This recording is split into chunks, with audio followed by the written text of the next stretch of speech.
But we got a brand new message coming your way. Wouldn't it be funny if my dad actually preached the same message as last week to see who could tell that it was the same thing? But he's got a new one for you, just for you this week. So why don't you go ahead and give him a hand as we get ready to kick off our next message.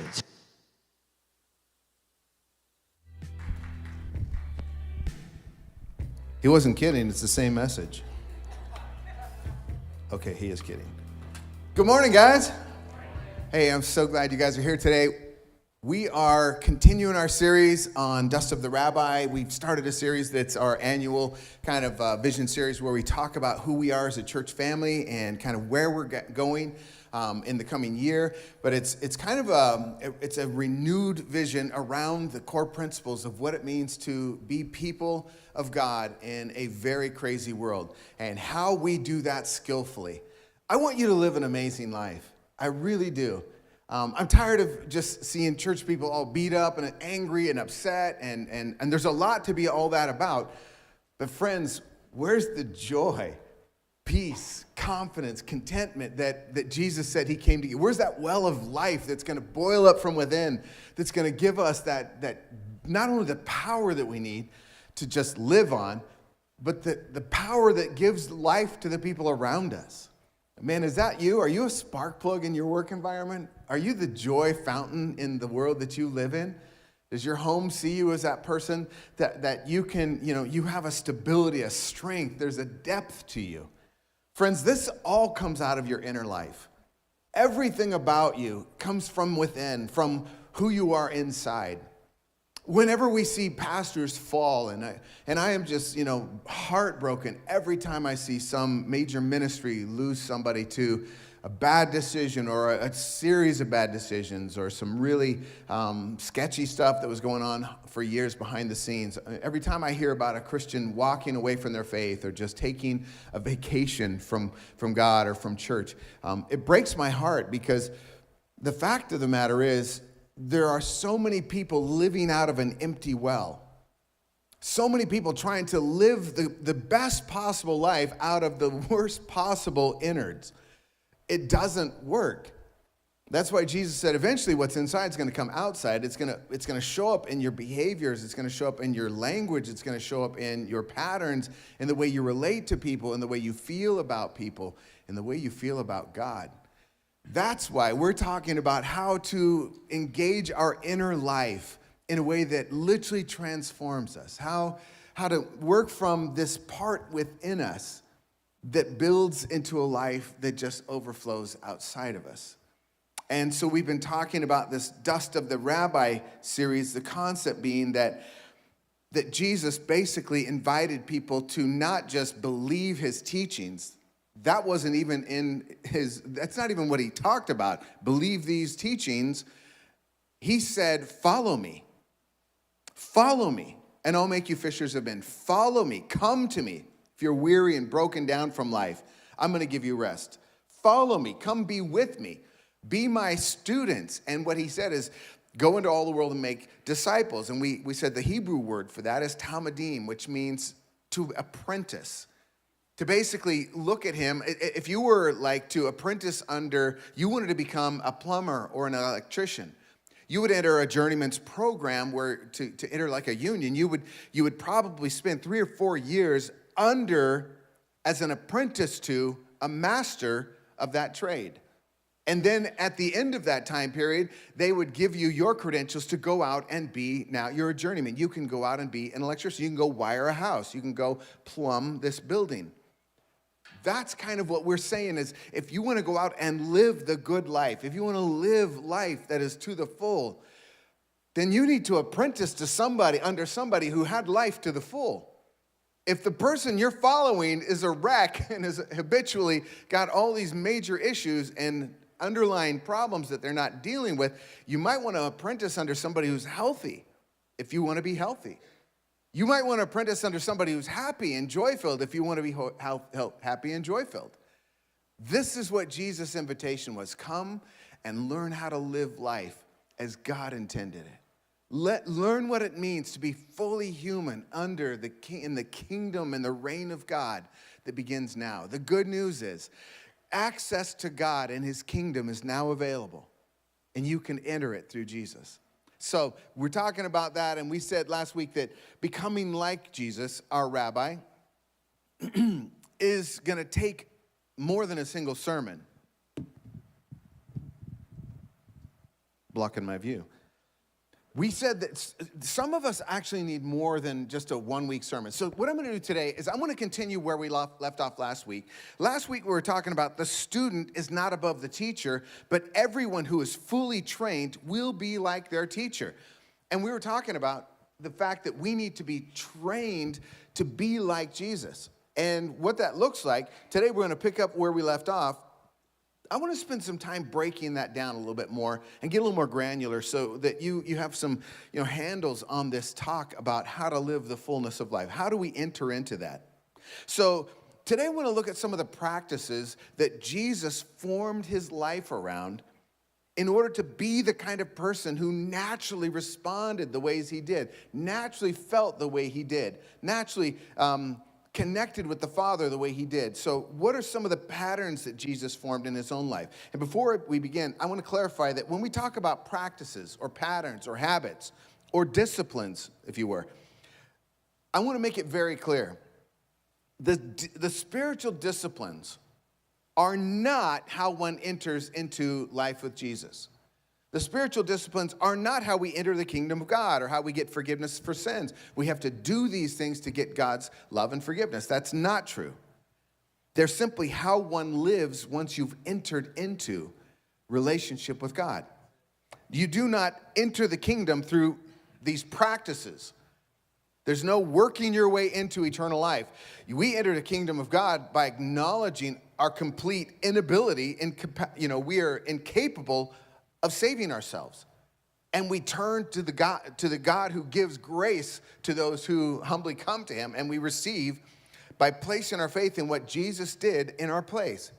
He took our place. He was a substitution. He substituted his perfect life for our broken life. He took our punishment before God so that we can be free. Only by placing our faith in Jesus and what he did can we enter into that new life. And once we enter into that relationship, it's a relationship where we enter into we put our confidence, our full confidence in that God made a way for us in Jesus. And when I trust, believe, and follow that path he's laid out for me, man, I enter into this life.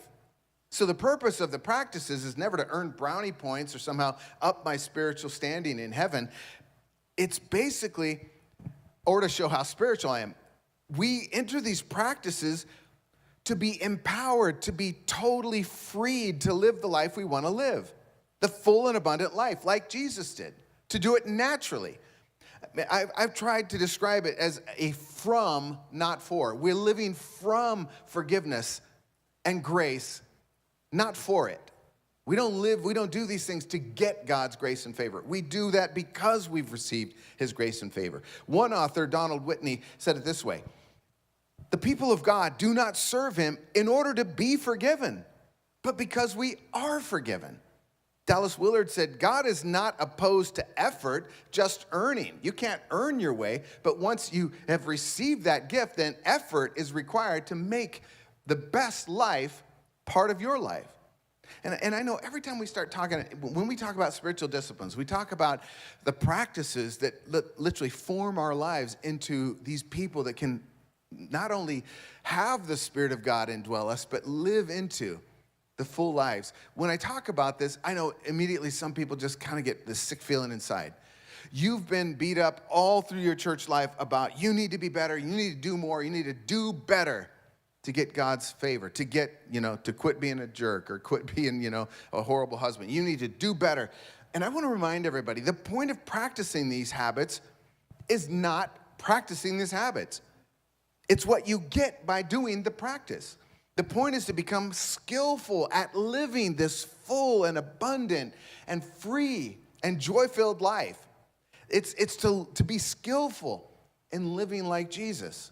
So we have his easy yoke and we live into the promise he had. So this is fundamental. These methods or disciplines are always a response to God's love. And they're about freedom.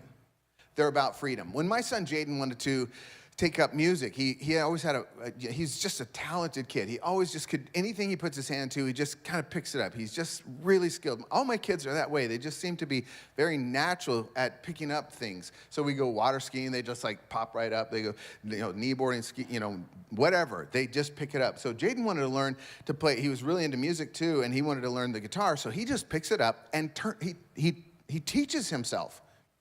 And one of the things he did is he had to learn to do those chords. So he had to do the G and the D and the A, and he had to learn where the fingers go on the strings. Not only that, I don't know if you've ever tried to play the guitar before, but those little strings hurt. They're made out of steel, and when you press them for like 15 to 20 minutes on these wimpy little fingers like these, they hurt. As a matter of fact, you start getting these big creases where the lines, where the strings go, and they really are sore and tender. And for the first several weeks, your fingers are just becoming accustomed to this new pattern of putting them over the strings.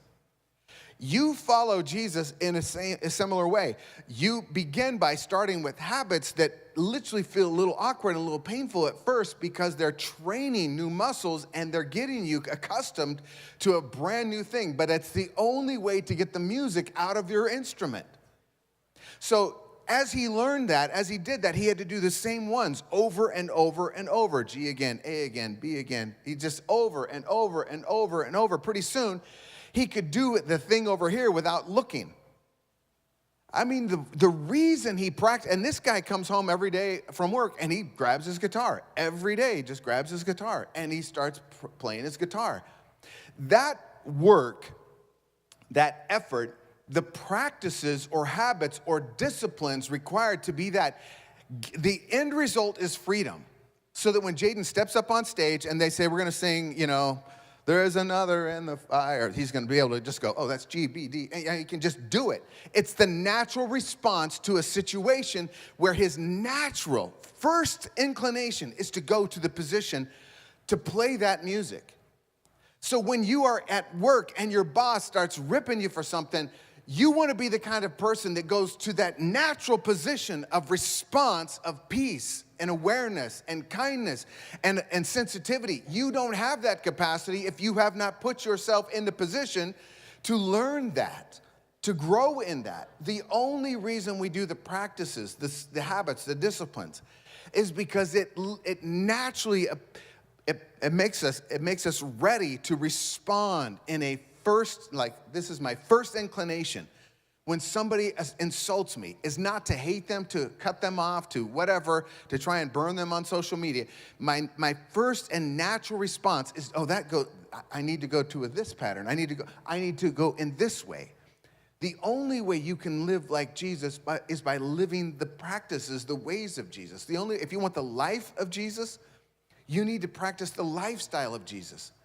The ways that he responded to people, the brilliance of his own mind. It wasn't just because he was God. We all want to just kind of write it off like, I can't be like Jesus, he was God. Well, he actually tells you that he will empower you, he will live within you so that you can respond like he responds from natural connectedness to God and from patterns that we literally practice so much that when we walk into that moment, the natural music that comes out of us is that proper response. And so, like I said last week, the point of Bible reading is not to get good at Bible reading. Oh, I know where that is. Then look at how much Bible reading I've done. I've checked all those little boxes on my app. The point is to be free. So that what Jesus said, that you'll know the truth and the truth will set you free. You'll be free to respond. You know what? Actually, there's somebody who wrote about that in the scriptures. I think it's really important to think about this.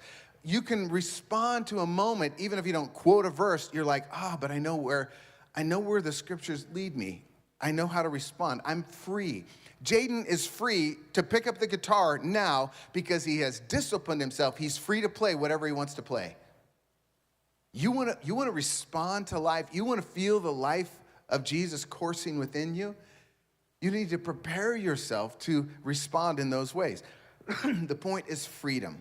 Everything we do, everything we say, everything we believe flows out of our inner life. The reason we put ourselves into training is because it's the only way we bring every element of our lives, inside and out, into harmony with God and his kingdom. So if one of your practices isn't doing that, then try something else. It's all about freedom. For instance, if you're practicing Bible reading and you're just like, I'm going to read through the Bible, and you get to Leviticus, and all of a sudden you're like, oh man, or you get to Numbers, and it's like, he begat, they begat, we begat, she begat, and you start looking at all that stuff, and all of a sudden it's not helping you be more loving, it's actually making you angry. Or the reading that you're doing is making you all self-righteous and proud. Change it. Move into another part of the Bible. The point of the discipline is not to make yourself do stuff you don't want to do so you get strong. The point is to give yourself the power to enable you in whatever circumstance of life to live naturally into the ways of the kingdom and expressing those in daily life. It's so that you don't burn out and blow up. It's so that you don't look at that woman, talk to her, and take the next step in a relationship that is inappropriate. It's so that you don't go to those websites. It's that you don't go to those places. It's that you don't take and need those habits to somehow give you the joy that something else is lacking in your life. Because out of natural response, you know what happens in the next thing. You know where to go. You're trained. So it's always defined in terms of Jesus' vision for life, becoming a joyful, loving person for whom being like Jesus is the natural outflow. So again, I'm becoming the kind of person that naturally desires to be more loving, more generous, more gracious with people, more forgiving. And how can these practices help me do that naturally? Donald Whitney continues. So while we cannot be godly without the practices of the disciplines, we can practice the disciplines without being godly. I see that as a means. You have to see them as a means to an end. How many of you could point to a person in your life that knows a lot of Bible and reads a lot of Bible, but they are not a person you'd want to be like? People that you have been around that have been around church forever, and yet they still have the same haunting brokenness and patterns that kept them bound and lifeless from teenage years. They just never got free. How many of you have been around people that have had practices, they pray every day, but man, they are so filled with fear. They're so consumed with what's going on in the politics and in the world around them. They can't live into the moment of joy and opportunity because they're so captivated by all the evil in the world around them. Well, see, the goal of the practices is to be free. It's to become like Jesus, and I don't know any other way than cooperating with the Holy Spirit and going into training in some of these ancient practices to empower us to do that. That's why we're going to, going back to some of these. And that's last week we talked about training versus trying. It's not about trying harder. Trying harder to play guitar when you haven't learned the song isn't going to help. We've all been around instrumentalists and people who've tried stuff they just weren't good at. And it's embarrassing when you watch somebody on stage try something without having trained first. It's rough. 1 Timothy 4:7 says, don't waste time arguing over godless ideas and old wives' tales. That's a good word for these days. Instead, train yourself to be godly. Physical training is good, but training for godliness is much better, promising benefits in this life and the life to come. The more you grow, the more it becomes all about an arranged way of life. It's about learning to arrange your life around practices that actually lead to Christ's likeness. So, one more thing. How do I know which practices will help me live the Jesus kind of life?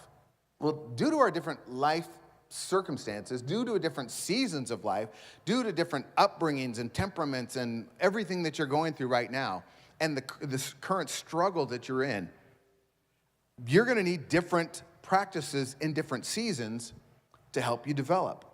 Historically, people have talked about two categories of sin. When we talk about sin, we talk about two categories. We talk about generally sins of, commission, things I do that I know I shouldn't do. If I lust, I steal, I cuss, or whatever, I enter a sexual relationship with somebody that I'm not married to. Those are all sins of, I'm committing a sin, commission. But then there are the sins of omission. I'm omitting something, I'm not doing something I should do, and it's a sin. Like when I don't forgive, or I don't love somebody, and I don't give freely. I don't forgive my enemy. I don't treat my neighbor as I would myself. Commission and omission, doing stuff I shouldn't, not doing what I should. Well, in a similar way, you can kind of think of the practices in two different forms. There are the two kinds of spiritual practices. There are the disengagement, where I cease or draw back from something. The practices of withdrawal, practices like abstinence. It's like working when I don't do stuff. Generally, this helps me win over a sin or a weakness of commission. So like abstinence will help me with a sin if I have a tendency to be somebody who's sexually involved where I shouldn't be. Abstinence, withdrawing from that, actually helps me deal with the sin of commission. So if I gossip, then practicing silence is actually going to help me with that sin. If I'm greedy, then practicing simplicity and generosity will help me with that sin. So some disengagement practices are like Sabbath, silence. Sabbath is when I stop working. Silence, solitude, fasting, simplicity, chastity, secrecy. Then there are engagement practices. So you have your sins of omission, sins of commission. You have your disengagement practices and your engagement practices. These are active practices. These are the way when I'm strengthening my doing muscles. I'm doing something to get stronger. And they help me with sins of omission. So I'm doing something like study or worship or prayer or celebration or service or, giving, whatever. Doing these things helps me grow in my capacity to follow Jesus and deal with the sins of omission. Now, let's look at some of the practices that God might use to help transform me. You want to live that life of power and joy and come to that natural response that's Jesus-like. There are dozens of them. And we normally talk about engagement disciplines like prayer. You have to do that. You have to read. But I want to spend a little time today talking about some disengagement practices. And the reason why is because I'm a natural doer. I'm a natural go, do, act. And for me, in my season that I've come out of where God has set me on the bench and literally taken me out of the game for a season, I had to learn painfully, but beautifully, the lessons of disengagement, how my soul, how my life, how my inner life can be formed if I would slow down and disconnect and disengage from certain things. And so I want to share some of the ones that have really been changing my life and things that have been really powerful I'm learning. And I just want to kind of bring them to you. The very first one, the spiritual practices of Jesus, I want to start with. And this first one, it's kind of a disengagement linked to an engagement. It's all about first, simplicity and generosity together. Simplicity is removing the destructive, distracting, unwise, or even idolatrous things out of my life. It's removing things that take away from my spiritual momentum or my joy or my life. Things that need to be removed because they're distracting me from what's really important. And I don't know about you, but it's so easy. There has never been a time when the world has offered more distractions than we have right now. I mean, if you can get by, and I know this, some of you are not, natives to this whole technology world. You're kind of, an immigrant. You came late to the game. Things, 50 years old, and you got your first computer. So some of you may not feel this way, but for anybody 30 and under, if you could go for a whole day without looking at your phone, you're a rock star. If you can go for 30 minutes without looking at anything electronic, that would be unreal. In simplicity, it's abstaining from things that may be siphoning off my energy, my passion for God, my ability to respond well in a moment. Those things that basically I'm using my life unwisely or my energies unwisely. For example, I may be using my money to gratify some desire I have for attention or status. So Timothy got a letter from Paul where he's warning him, said, godliness with contentment. Now that's where the gain is. Godliness, being godly with contentment is powerful. And if we have food and clothing, we'll be content with that. I want you to repeat that with me. If we have food and clothing. We will be content with that. Do you believe that? Come on now. If I just have food and clothes, and later they talk about a house too. Okay, you gotta have, if I can live indoors, be clothed and fed, I'm happy with that. Paul said, we've gotten to the place where all the other stuff is just dust. It's dirt. It's worthless. It's dung.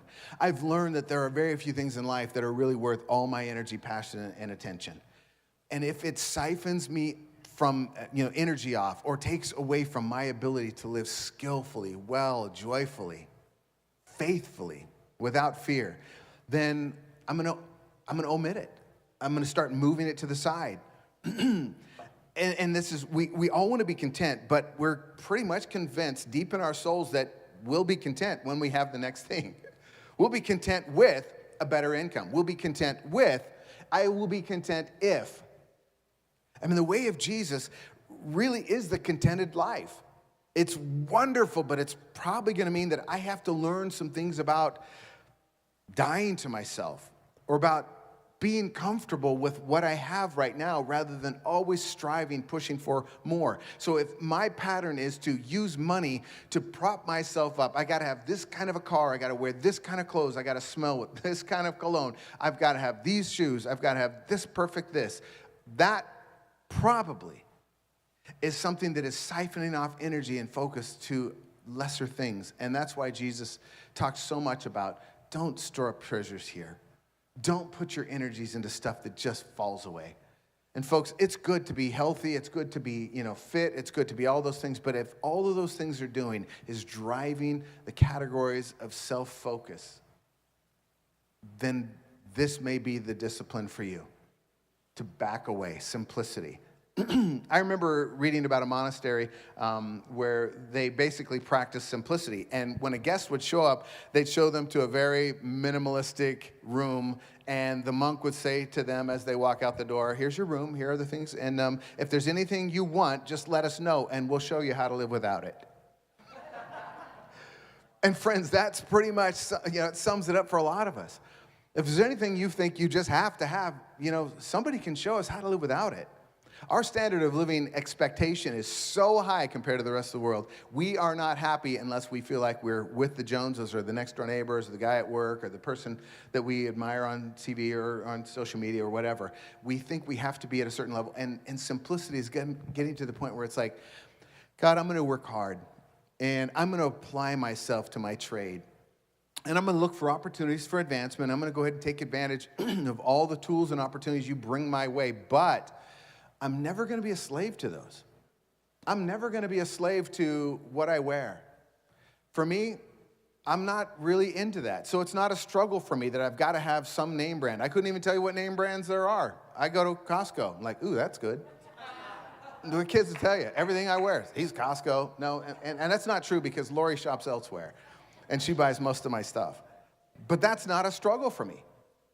I don't care about fancy clothes. I have never driven, fancy cars. If I have, it's not because I'm into fancy cars. It's just because that was what was available with the price I could afford. There are some things I don't struggle with, but I do struggle with other things. And I'm not even gonna tell you. But I'm telling you, being 10 pounds over after this last month, and when I sit down, I just feel things move where they shouldn't move and flop where they shouldn't flop, and I can't get my pants to fit anymore, and it's, the pants are shrinking every time she washes them.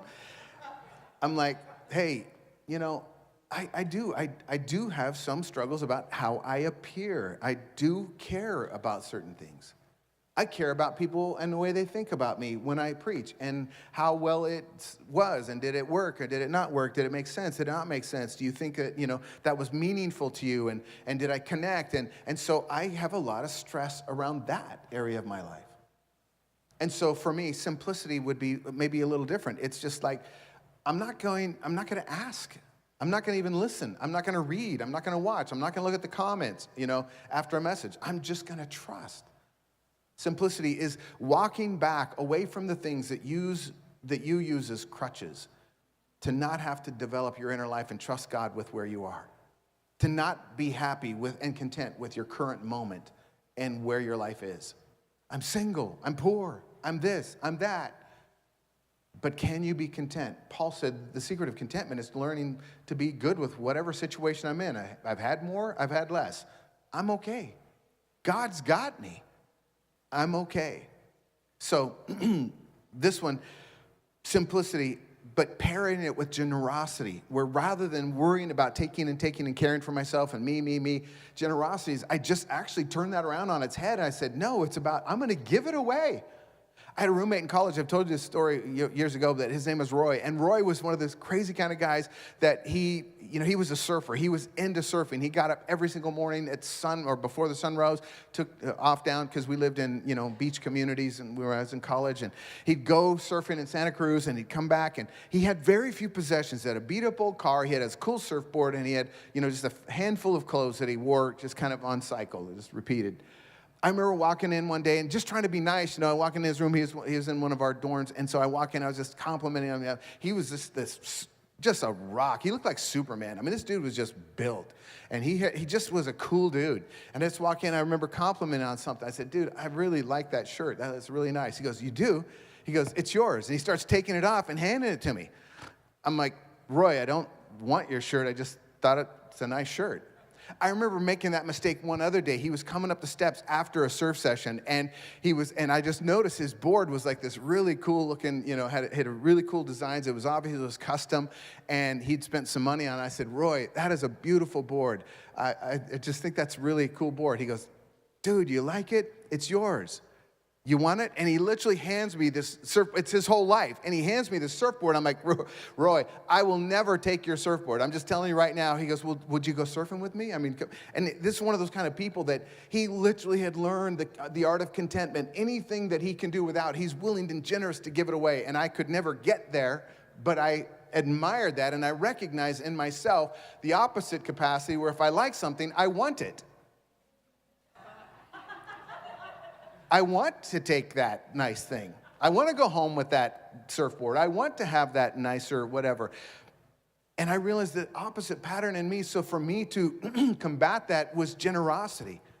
Just turn around like, give it away. If people can use it and they have better need for it than I do, give it away. I'm not saying that I give away my car when I need to get to work. I'm saying anything I have that is redundant or this, frankly, that I can do without, then if somebody else needs it, bless them with it.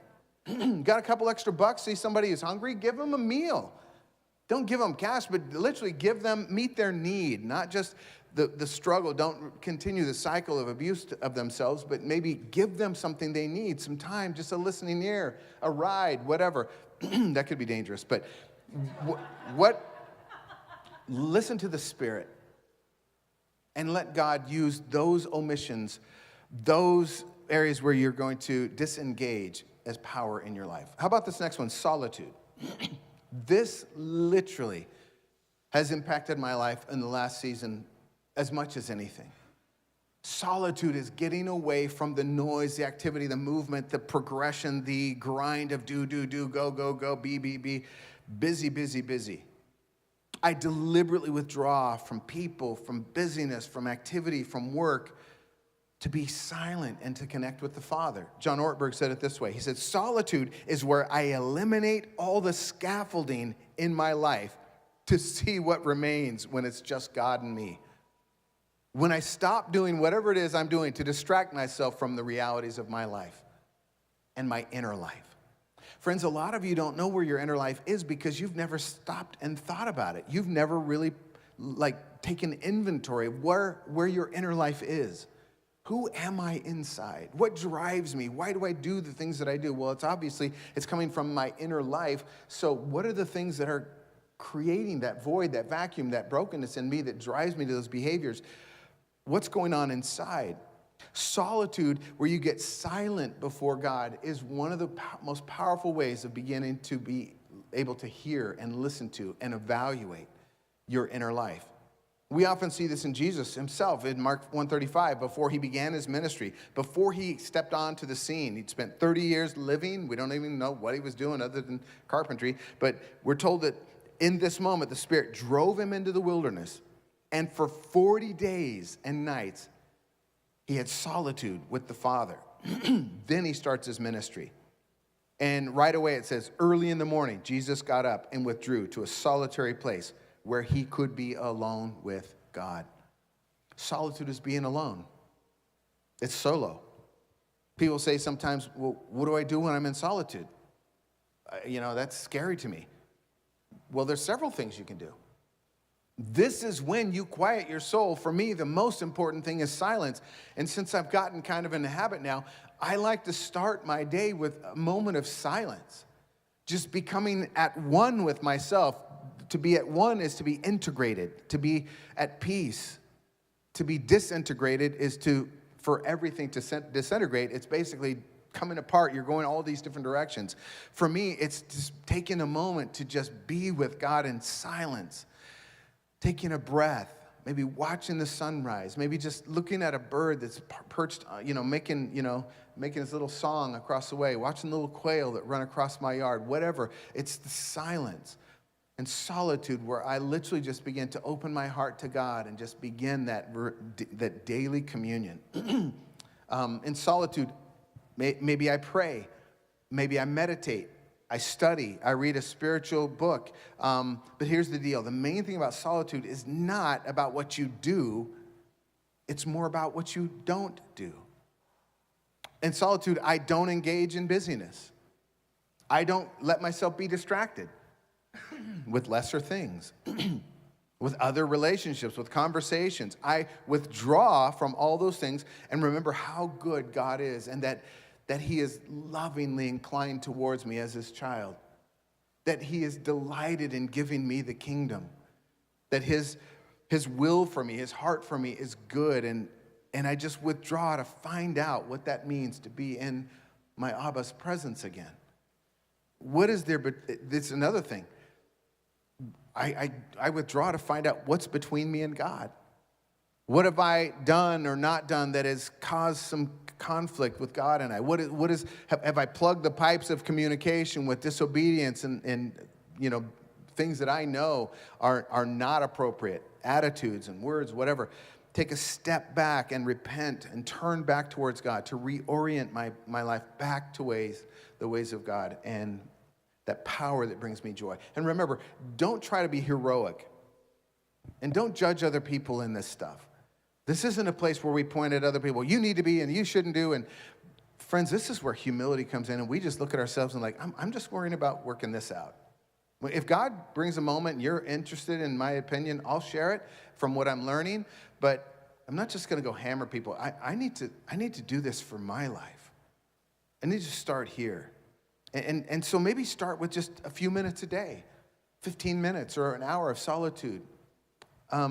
Maybe a day. For me, it's gotten to the point where several times a year, I will just go away into a quiet place where I can be, and it's typically at a beach somewhere, where I can literally be quiet before God and just the beauty of creation and just in that silent daytime, just a full day or a few days, just be. And I know some of you are like, well, good for you, Pastor. I have a real job. Nobody would think that. But if you do, I'll be honest, this is true of a moment in my life when my kids are grown and things are easier, different for me. I'm not judging you or telling you what you have to do. I'm just saying if you want these outcomes, work these ways into your day, into your life. That's all. And remember, it's always about freedom. It's about experiencing freedom, living in the easy yoke of Jesus that leads to joy, contentment, and confidence. That's when it's helpful. The next one is silence. Okay, pairing silence and solitude is a powerful, powerful thing.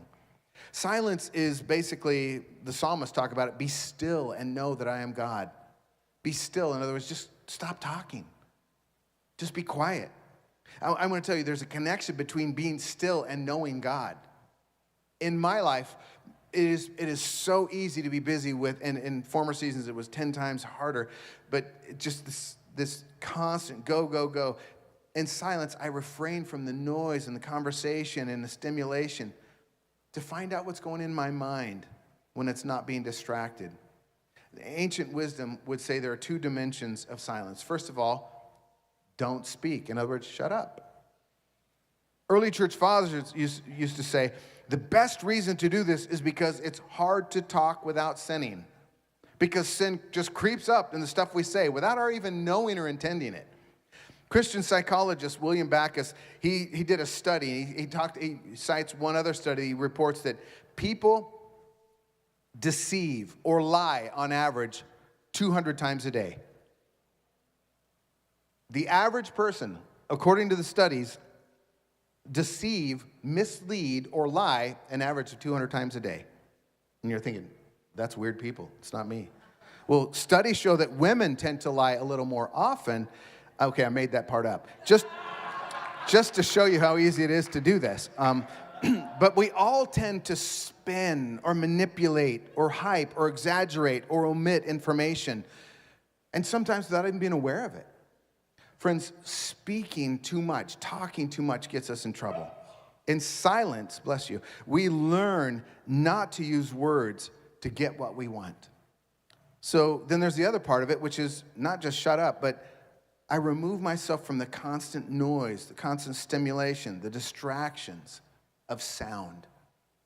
I know this is really, really hard for some of us. It's funny how many of us complain about noise in our world, and yet everywhere we go, we've got noise on our own. How many of you, don't raise your hands, but how many of you turn on the TV when you go home? Okay, or a music source. You have to have music, noise, or TV on. I would bet the numbers are pretty high. And the reason why people have to have that TV in their homes, research has discovered because people need background noise. Like we don't have enough noise normally. But people want some form of stimulation so they don't feel alone. They don't feel left to their own thoughts. And there's reason for that. I'm going to read that. But here's another reason we want noise. There's a huge body of research that just confirms what wise spiritual writers have said all along. One researcher summarized it this way. When left to itself, the mind turns to bad thoughts, trivial plans, sad memories, and worries about the future. So disorder, confusion, and decay are the default options of consciousness. The reason you want noise is because you're afraid of your own mind. And you're afraid of where your mind goes, and it feels lonely, and it feels hopeless, and it feels like the world is going to get worse and worse and worse. And there's the decay and default option of the consciousness. This is the human mind. The Apostle Paul said this a long time ago. Letting your sinful nature control your mind leads to death. Oh man, I think that's so obvious. But letting the Spirit control your mind leads to life and peace. It's exactly what he's talking about. Bad thoughts, trivial plans, sad memories, worries about the future, the normal human mind. That's why we hate silence. See, in silence, I have a chance to find out what's really going on in my mind and my heart. Then I can give time and space to God to work in it, to heal it, to confront it if need be, and renew me. Wouldn't it be wonderful to have the kind of mind that doesn't require noise and distraction all the time to be at peace? That's the way of Jesus. That's the internal kind of life I'm talking about. So you may want to experiment with a little bit of silence this week. Maybe go for a week with no television. Maybe go for 10 minutes without social media, or an hour, or a day. Maybe put your phone away for a whole afternoon. Maybe just an hour. Just go and be quiet and just see what happens. Okay, 10 minutes. Another one, study. And this is one of the engagement practices, one of the only ones I'm going to talk about. I deliberately immerse myself in scriptures. This is where I literally come to the place where the Bible says your word, David said, your word is a lamp to my feet. It's a light to my path. Right now, in the world of chaos and craziness and politics and everything that's in your face, right now, I need a word that is a lamp to my feet. I need to know how to behave. I need to get some light on my path. David said, I meditate on it all day long. It's what makes my mind filled with good thoughts. So the goal of study, it's very different from our modern education. The goal of study is not to fill your mind up with information, become an expert in something. The goal of study as a person who follows Jesus is a new mind. It's a mind that's at peace. It's a mind that's at rest because you're confident. You've learned the ways that God responds in our lives. You've learned what kind of God is and how good his plan is. You've learned, you've read, you've gotten rooted. And the Bible talks about the spirit of the scriptures. It's like a sword that has two edges. It divides things. It tells you truth from lies. But then it also brings you close to God. This is, man, immersing your mind, it literally requires some level of intensity. That's why you need to set aside some time away from things to do some Bible reading. And you need to read stuff that actually is filling you, not stuff that just complicates things. Well, I don't get this. Well, then move on or get a commentary that talks about that, explains it a little bit. But you cannot do this in dribbles and drabs. You need to spend some focused time where you put the scriptures open and you just say, God, what are you saying here? And study just means you look at some of those words that you don't understand, you look them up. You get maybe a couple other resources, or you do some, little bit, look in the helps in the back, and you find out what that passage means to you right now and how to apply it. Study. How about secrecy? This one comes from Jesus. In secrecy, I deliberately abstain from maintaining or making, my deeds known to others to get my accomplishments out there. I deliberately place the PR department in God's hands. What you think of me, I'm going to have to just let that one go. Jesus talks about this in Matthew 6:1. Be careful not to do your acts of righteousness before men to be seen by them. If you do, you have no reward from your Father in heaven. Now, this practice will be especially important for people who wrestle with approval addiction. If you're like me and you like people to like you, just kind of one of those nature things of mine. That's in my nature. I like people to like me. I don't like people to dislike me.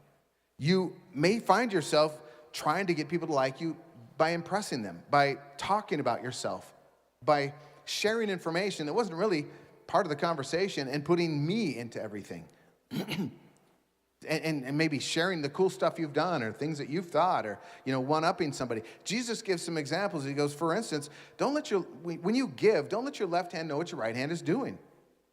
When you pray, pray in secret. When you fast, don't make it obvious. A lot of times people misunderstand this. This is not like a mechanical log. He's saying, like, don't ever tell anybody.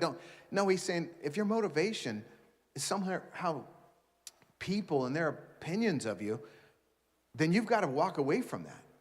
Man, this is stuff from the inner life, that you're doing these things not for approval or somebody's attention. If you're not doing this for the transformation of your inner life, then get away from all those things that would be ego feeders, and just do it because it's changing you inside.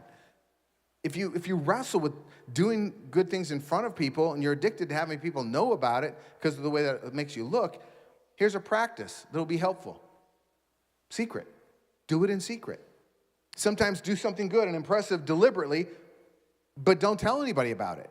You hear that somebody has a problem or a need or something, well, don't say, hey, I'll do that, I'll fix that, and make some big, grand statement about it. Just secretly, quietly, do it without them knowing. One of the things we wanted our kids to learn was how to do this secret thing. So we used to do what we called Secret Santa. We'd get a big basket and we'd put all kinds of Christmas toys and stuff for a family that was in need, maybe in our community, maybe somebody that was in our neighborhood or somebody that we came to know about. And so we put all this stuff together, and I'm telling you, so I get no reward in heaven, but I'm just, no, I'm just saying that we wanted them to learn this idea that, hey, you don't need to get their pat on the back. And as a matter of fact, sometimes it really degrades them to have to look you in the eye and say, oh, you're so kind, thank you. Somebody needs something, bless them, and don't let them know you did it. So we would do the basket, and we'd put Christmas movies or some fun stuff for the kids, and just take it, and we'd set it on their porch, and we'd all, doorbell ditch and run, and, they come out, and it's like, well, who did that? And this is one of those moments where they learn that generosity, without strings attached, without some kind of pat on the back, and no, I don't want them to learn later it was me and secretly give me the praise. I want to learn how to do life without the compliments coming my way, without needing that. You'll find you can survive. You'll actually thrive without worrying about what people think about you. What would it be like to be free of that? Worries about what people think. What would it be like to be a community of people free from constant, chronic, toxic addiction to what everybody thinks, how you feel about me? The way of Jesus is freedom. So, Sabbath, I'm going to wrap up. This is taking one day a week to stop working Ooh. Silence. Let's do that now. It's time to stop. Okay, Sabbath. Sabbath is one day a week where you stop working. It's where you literally cease all unenjoyable activities, all efforts that just drain you, that puts you in a position of doing and achieving, accomplishing, and basically you're living. It's one day a week where you live on the generosity of God. The provision you've made and the generosity of God is what carries you on that day. And that day is set aside for things like worship. Maybe going to church with your family, going out to lunch, or going home and just spending the day taking a walk and spending time in the thing that you love to do that just brings you joy and delight and refreshes your soul. Staying away from the things that just drain you. Don't go home and pay bills on that day. Don't worry about fighting it out about something. Don't take on that big project. This is a day for food and friends and laughter and joy and celebration. It can seriously transform your life. And this is one of those that I love to talk about. I'm not good at doing it. But this is one that I've been trying to practice more and more and more over the last year or so. And friends, I'll tell you what, if you can slow down this one day a week, Jesus talked about this so much. It was a commandment in the Old Testament. It was commanded. They literally could lose their status in the community if they broke this one. God was so serious about your need for this. Not because God needs you to shut up one day a week and just sit down. It's because your soul will never be refilled, refreshed, prepared if it's always on go and do mode. Dallas Willard said, "The world can no longer be left to the diplomats, the politicians, and the business leaders. They've done the best they can, no doubt, but this is an age for spiritual heroes. A time for men and women to be heroic in their faith, in their spiritual character, and their power." And friends, we don't get that kind of life by flabby living, by unintentional, careless behaviors, by patterns that are reckless and thoughtless.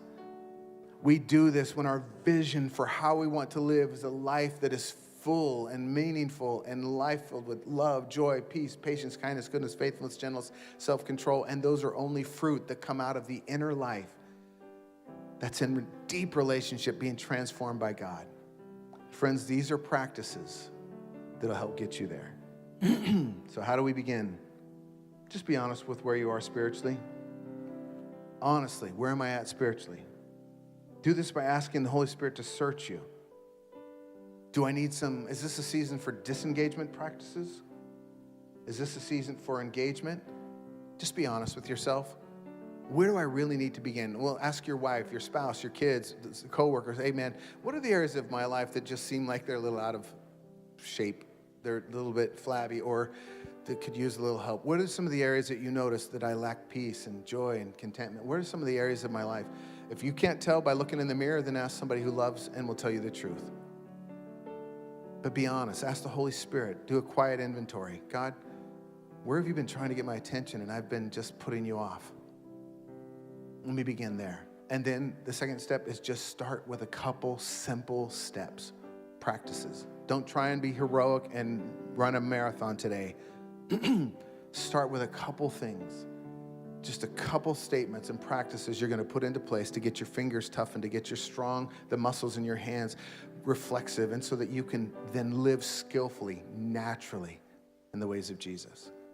I want to pray for you today, and again, we're going to wrap up the series next week in, becoming and just going out and doing what Jesus did. But I want to pray for you because you can't do what Jesus did until you live the life Jesus lived, until you enter into the ways of Jesus, which is why this is so important. So can I pray with you as we go?